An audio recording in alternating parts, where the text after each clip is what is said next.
ایمان کی نشانیوں میں سے ایک نشانی ہے، قرآن کہتا ہے وَذَكِّرْ فَإِنَّ الذِّكْرَىٰ تَنفَعُ الْمُؤْمِنِينَ کہ نصیحت کرو، کہ نصیحت مومنین کو فائدہ دیتی ہے۔ پتا چلا جو نصیحت قبول کرتے ہیں وہ مومن لوگ ہیں، اور جو نصیحت قبول نہیں کرتے وہ اپنے بارے میں خود سوچے کہ وہ کیا ہے، اس لیے نصیحت قبول کرو۔ آج نصیحت قبول نہیں کی جاتی۔ اگر کسی مسلمان کو کہو بھائی چہرے سے داڑھی مڈانا یہ یہودیوں کا طریقہ ہے، چہرے سے داڑھی مڈانا یہ مشرکین کا طریقہ ہے، چہرے سے داڑھی مڈانا یہ اللہ رسول کے دشمنوں کا طریقہ ہے، تو آج کا مسلمان کہتا ہے ارے مولانا اگر میں داڑھی رکھوں گا تو کیسا لگوں گا، میری بیوی پتہ نہیں اجازت دے گی کہ نہیں دے گی۔ میں پوچھنا چاہتا ہوں میرے بھائی، بیوی سے پیار ضرور کرو لیکن بیوی شریک حیات ہے، شریک ممات نہیں ہے۔ جیسے ہی روح کا رشتہ جسم سے ٹوٹ جائے گا یہ بیوی قبر میں نہیں آئے گی، اللہ اکبر، لیکن خدا کے عذاب میں گرفتار کر دیے جاؤ گے۔ تو پہلی چیز اللہ کے سچے رسول صادق و مصدوق مصطفیٰ کریم رؤوف الرحیم صلی اللہ علیہ وآلہ وسلم فرماتے ہیں جو نصیحت نہیں مانتے، جو حق کو قبول نہیں کرتے، وہ قیامت کے دن بندے اٹھائے جائیں گے۔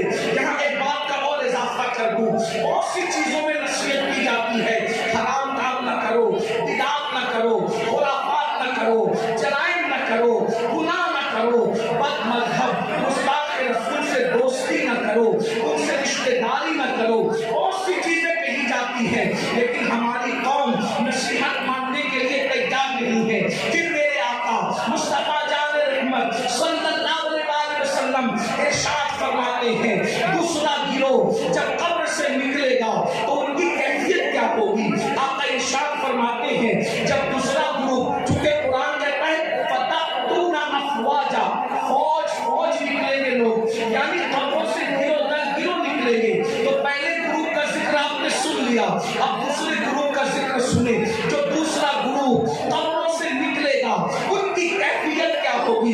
دوسرے گروہ کی کیفیت کیا ہوگی؟ میرے اور تمہارے آقا سچے رسول صادق و مصدوق مصطفیٰ جان رحمت صلی اللہ علیہ وسلم فرماتے ہیں لوگ قبروں سے نکلیں گے تو ایسے نکلیں گے جیسے ان پر کسی نے جادو کر دیا ہو۔ حالانکہ اس دن کون کس پہ جادو کرے گا؟ جیسے جادو جس پہ کیا جاتا ہے تو اس کا چہرہ ایسے بے رونق ہوتا ہے، سنا سنا ہوتا ہے، اس کے چہرے پر جو ہے خشاشیت نہیں ہوتی، اس کا چہرہ جو ہے اللہ اکبر خوبصورت نہیں لگتا، بلکہ صرف سمجھانے کے لیے کہہ رہا ہوں چہرہ منحوس سا لگتا ہے، ڈراؤنا سا لگتا ہے۔ آقا فرماتے ہیں کچھ لوگ اپنی قبروں سے اٹھیں گے، مفہوم کے طور پہ عرض کر رہا ہوں، تو ایسا لگے گا کہ جیسے ان پہ کسی نے جادو کیا، حالانکہ کسی نے جادو نہیں کیا ہوگا۔ ایسا لگے گا جیسے اس کو کسی آصف نے چھو لیا لیکن اس کو آصف نے نہیں چھوا ہوگا۔ اللہ اکبر۔ آقا ارشاد فرماتے ہیں ان کے پیٹ مٹکوں کی طرح بڑے بڑے ہوں گے، کچھ کے پیٹ کمروں کی طرح بڑے بڑے ہوں گے۔ کچھ لوگوں کا حال یہ ہوگا وہ اٹھ کر کھڑے رہنے کی کوشش کریں گے تو گر جائیں گے۔ اللہ اکبر۔ ان کے پیر چھوٹے ہوں گے، ان کے ہاتھ چھوٹے ہوں گے اور ان کے پیٹ مٹکوں کی طرح اور کمروں کی طرح بڑے بڑے ہوں گے، وہ چلنا چاہیں گے تو گر جائیں گے۔ اللہ اکبر۔ صحابہ کرام نے عرض کیا یا رسول اللہ صلی اللہ علیہ وسلم وہ کون لوگ ہوں گے جن کی حالت کی ہوگی ایسا لگے گا کہ وہ نشے میں ہے مگر وہ نشے میں نہیں ہوں گے، ایسا لگے گا وہ جادو کیے ہوئے ہیں حالانکہ ان پہ جادو نہیں ہوگا، ایسا لگے گا کہ وہ آصف زدہ ہے حالانکہ وہ آصف میں نہیں ہوں گے، ان کے پیٹ کمروں کی طرح، ان میں سانپ اور بچھو ہوں گے۔ صحابہ کرام نے پوچھا تو آقا فرماتے ہیں جن لوگوں نے دنیا میں سود کھایا ہوگا، جن لوگوں نے دنیا میں سود کے دھندے کیے ہوں گے وہ اس حالت میں اٹھیں گے کہ وہ چل نہیں سکیں گے۔ اللہ اکبر۔ وہ چل نہیں سکیں گے، ان کی کیفیت کی ہوگی جیسے جانوروں کو کام کر کے جنگل میں چرواہا لے کر کے جاتا ہے ویسے ذلیل کر کے فرشتے ان کو جانوروں کی طرح ہانکتے ہوئے میدان محشر میں لائیں گے۔ اللہ اکبر۔ ذرا تصور تو کرو، ذرا غور تو کرو، اس دن کی ذلت کیا ذلت ہوگی، اس دن کی رسوائی کیا رسوائی ہوگی۔ آج ایزی منی کے چکر میں، شارٹ ٹائم کے اندر ترقی کرنے کے چکر میں انسان نہ حلال دیکھ رہا ہے نہ حرام دیکھ رہا رہا ہے میری قوم کے جوانوں، دولت تو نچنیوں کو بھی مل جاتی ہے، دولت تو جسم بیچنے والوں کو بھی مل جاتی ہے، دولت تو چوری کرنے والوں کو بھی مل جاتی ہے۔ ارے دولت یہ سب کچھ نہیں ہے، دولت ایک دن ختم ہونے والی ہے، دنیا ایک دن ختم ہونے والی ہے، یہاں سے لے کر کیا جاؤ گے؟ ارے حلال کمایا ہوا جب ساتھ نہیں لے جاؤ گے تو حرام کمایا ہوا کیا ساتھ لے کر کے جاؤ گے؟ ذرا سوچو تو صحیح، ذرا تصور تو کرو۔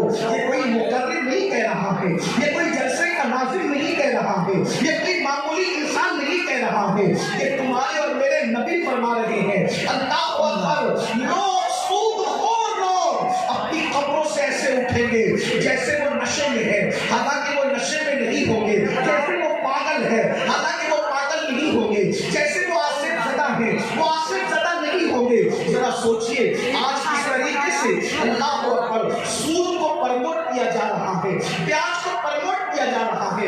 یاد رکھیے شاید اسی دور کے لیے کہا گیا تھا جو سود سے بچنے کی کوشش کریں گے سود کا گرد و غبار ان تک پہنچ کر کے رہے گا، سود کا گرد و غبار ان تک پہنچ کر کے رہے گا۔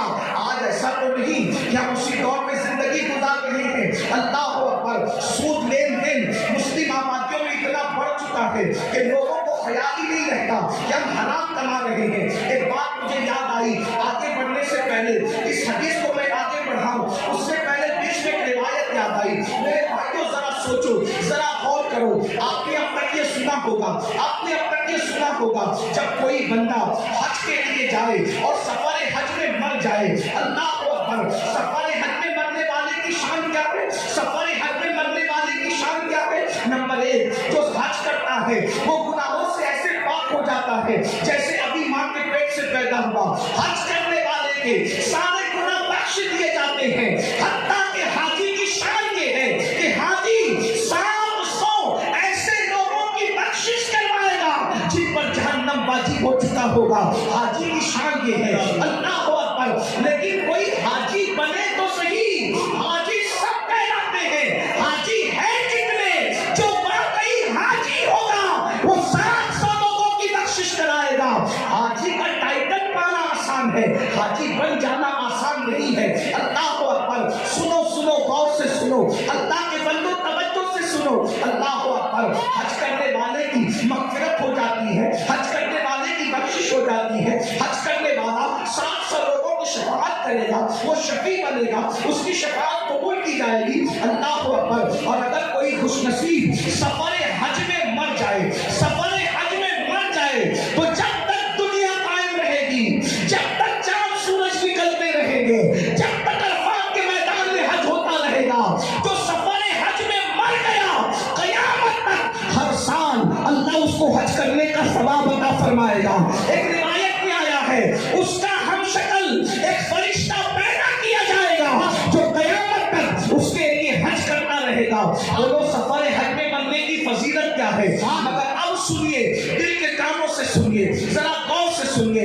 اللہ اکبر، ایک قافلہ سفر کر رہا تھا، سفر کرتے کرتے جب وہ آگے بڑھا حج کے سفر میں تو انہوں نے کیا دیکھا؟ ایک بندے کا انتقال ہو گیا، اور جب اس کا انتقال ہو گیا سوچا حاجی ہے، حاجی صاحب کا انتقال ہو گیا، ابھی کعبے تک پہنچے بھی نہیں تھے کہ حاجی صاحب کا انتقال ہو گیا۔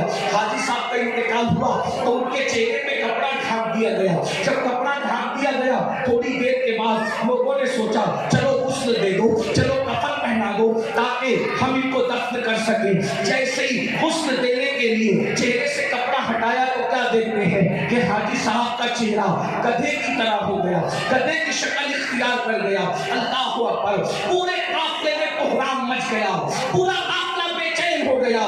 ارے سفر حج میں مرنا تو بڑی سعادت کی بات ہے، لیکن سب رونے لگے، سب بے چین ہونے لگے، دعا کرنے لگے، اور دعا کرتے تھے یا اللہ تو کسی پہ ظلم تو نہیں کرتا، سفر حج میں مرنے والا اس کا چہرہ گدھے کی طرح ہو گیا۔